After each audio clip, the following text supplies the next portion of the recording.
Hello friend, જય શ્રી કૃષ્ણ। આજે હું શેર કરીશ તમારી જોડે એકદમ નવી રેસીપી। બધાને ખૂબ જ ભાવશે અને બધા પૂછશે કે આ તમે કેવી રીતે બનાવી છે।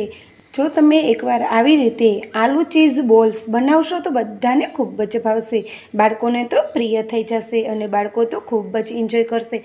તો ચાલો બનાવવાનું સ્ટાર્ટ કરીએ। એકદમ ક્રન્ચી અવાજ આવે છે ને।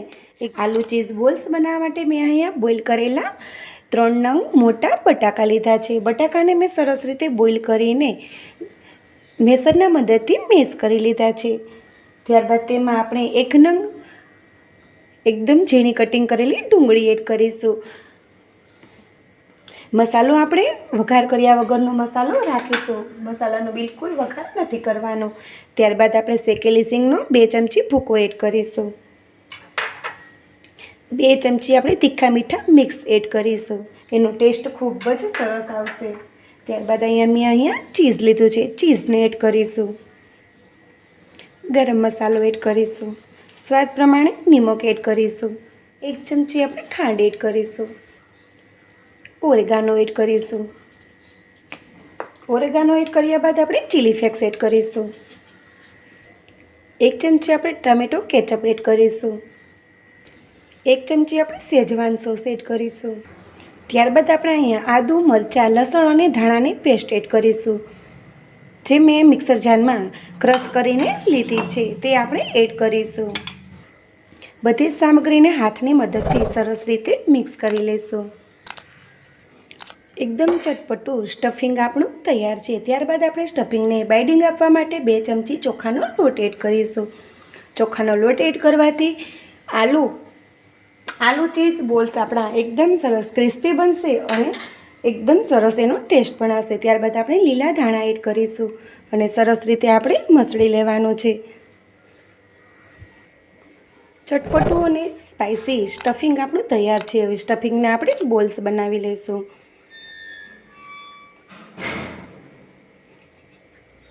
જો તમારે બટેકું હાથમાં ચીપકતું હોય તો તમે તેલવાળો હાથ પણ કરી શકો છો। આવી જ રીતે આપણે બોલ્સને તૈયાર કરી લેવાના છે ને એકદમ ઇઝી રેસીપી। ના આપણે સ્ટફિંગનો વઘાર કરવો, ના કાંઈ પણ ઝંઝટ વગર 10 જ મિનિટમાં આ રેસીપી આપણી બનીને તૈયાર થઈ જશે અને ખાવામાં તો ખૂબ જ ટેસ્ટી લાગશે।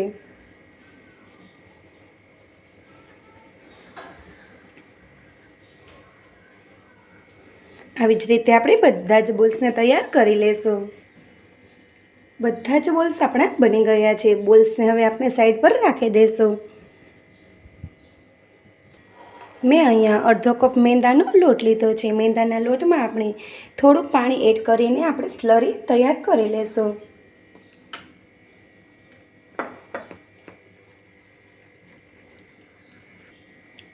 મેંદાની સ્લરી આપણી તૈયાર છે, તમે જોઈ શકો છો। એકદમ સરસ રીતે મેં ફેટી લીધું છે, જેથી કરીને એક પણ લમ્સ ના રહે તેનું આપણે ખાસ ધ્યાન રાખવાનું છે। મેં અહીંયા સેવ લીધી છે। આ સેવ બજારમાં ઇઝીલી મળી જશે। મેં અહીંયા સ્ટફિંગનું એક બોલ્સ લીધું છે। બોલ્સને આપણે મેંદાની સ્લરીમાં ડીપ કરીશું।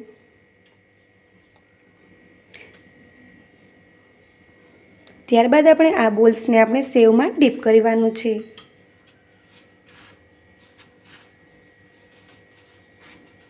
આવી જ રીતે આપણે બધા જ બોલ્સને તૈયાર કરી લઈશું। બધા જ બોલ્સ આપણા તૈયાર છે। બોલ્સમાં હવે આપણે સ્ટીકને કવર કરી લઈશું। અહીંયા એક બોલ્સ લઈને આપણે આવી રીતે કવર કરી લેવાનું છે। એવી જ રીતે આપણે બીજા બોલ્સને પણ તૈયાર કરી લઈશું। બધી સ્ટીકને મેં તૈયાર કરી લીધી છે। લાગે છે ને એકદમ યુનિક, બધાને ખૂબ જ ભાવશે। તો ચાલો હવે આપણે ફ્રાય કરી લઈશું। તેલ આપણું ગરમ થઈ ગયું છે, તેમાં આપણે એક પછી એક બધી જ સ્ટીકને એડ કરી દઈશું।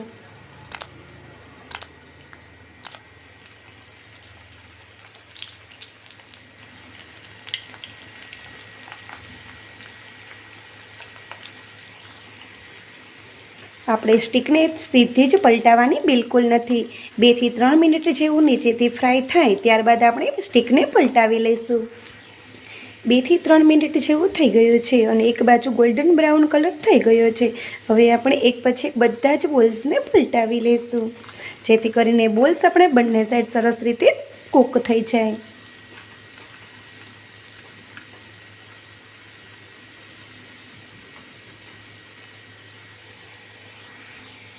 બધી જ સાઈડ સરસ રીતે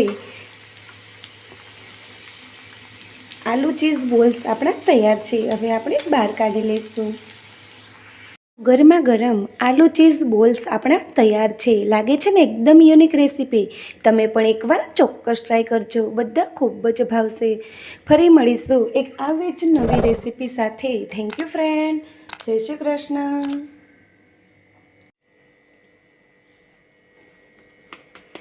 એકદમ ક્રન્ચી અવાજ આવે છે ને, એકદમ ક્રિસ્પી આપણા આલુ ચીઝ બોલ્સ આપણા તૈયાર છે.